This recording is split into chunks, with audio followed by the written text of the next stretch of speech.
Welcome to the Air Force Museum of Canada, the National Air Force Museum of Canada, because we tell the story of the Air Forces of Canada. We go back to 1909, which marks the first flight under power in Canada and the British Commonwealth, when a guy named Doug McCurdy, John Alexander Douglas McCurdy, took a powered aircraft into the air from a frozen lake in Cape Breton, Lake Badec. It was the Aircraft Experiment Association that flew this aircraft, that built this aircraft, and it was comprised of basically 5 people. Alexander Graham Bell, his wife Mabel Hubbard, John McCurdy, Casey Baldwin, and later on an American Army lieutenant, or lieutenant as the case may be in the States. His name was Thomas Selfridge. Selfridge actually passed away after the first flight. He was in a plane with a guy named Wilbur Wright. And unfortunately, Wilbur lost power on the aircraft and it crashed. Wilbur was badly injured, and Mr. Selfridge passed on. That was much later in 1911.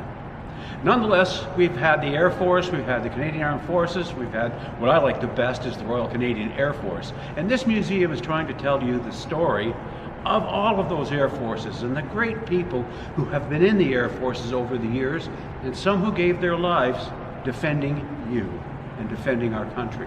And we're telling their story. We're telling the Air Force story here at the Air Force Museum. It's the National Air Force Museum of Canada, and you can visit us at airforcemuseum.ca. We're back at the National Air Force Museum of Canada. My name is Steve Bolton. I'm a volunteer here, and what I'm standing underneath is a Halifax bomber. This Halifax bomber is the crown jewel at our museum. In fact, it's only one of 3 Halifax bombers that exist in the world today, and it's only the only fully restored Halifax bomber in the world. Now, what makes this so incredibly unique is that tens of thousands of Canadians flew this aircraft. It was Canada's heavy bomber in the Second World War. The RCAF had several squadrons of Halifax bombers. However, bomber is kind of a misnomer because it could also carry cargo and it could also tow gliders. And I'll demonstrate that to you a little later on in this broadcast. But this particular Halifax here is a Mark 7. Its number is NA337. It only flew 4.5 missions, and on its 5th mission, that's why I say 4.5, it was shot down. It took one explosive round in a fuel tank, and it exploded inside the fuel tank, set the wing on fire. And if you look at the structure of this aircraft, it's both metal and fabric. And the control surfaces, that's the ailerons that control the roll of the aircraft, are made of fabric.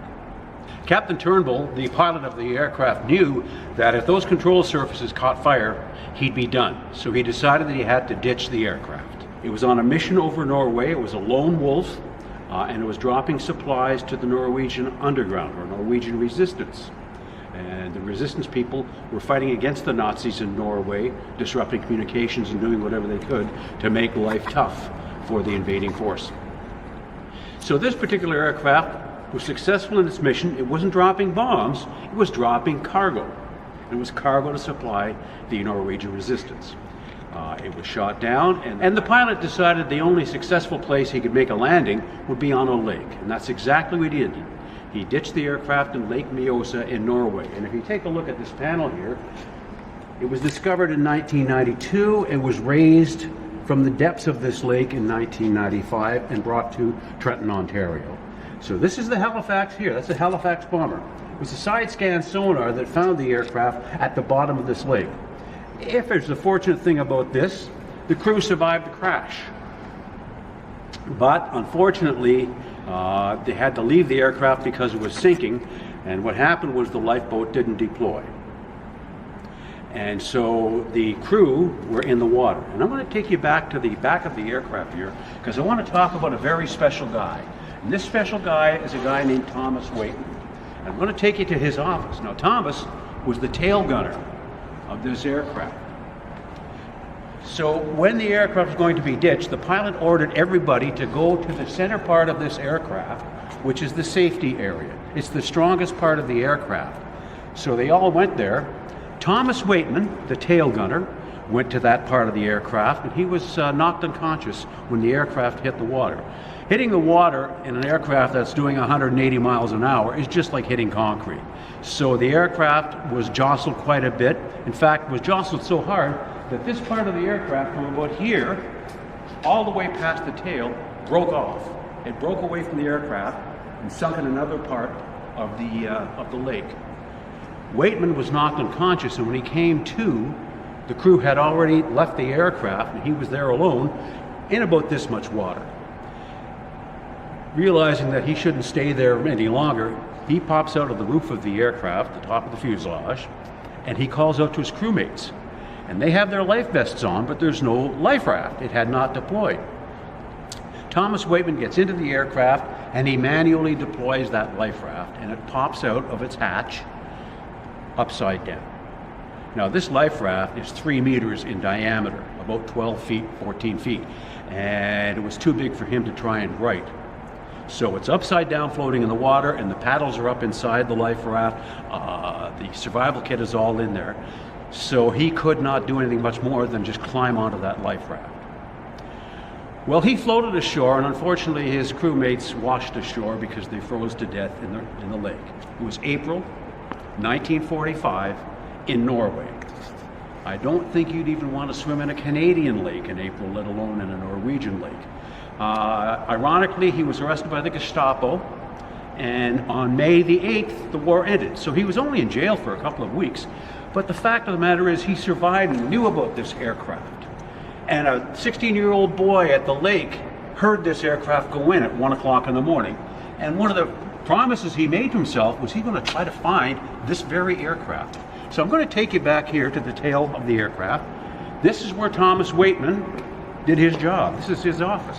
Now, if you look at the dimension of this, okay, I'm about 5 feet 10, 5 foot 9, okay? Thomas Waitman was 6 feet tall, and he had to fit inside of this. So he had to basically fold himself up to operate this gun. Nevertheless, the aircraft was discovered, as I said, in the early 1990s, and the Halifax Aircraft Association was formed. Because so many Canadians were affiliated with the Halifax during the war and post-war, that they decided that they were going to raise this aircraft. So to raise the aircraft, you have to raise money. That's exactly what they did.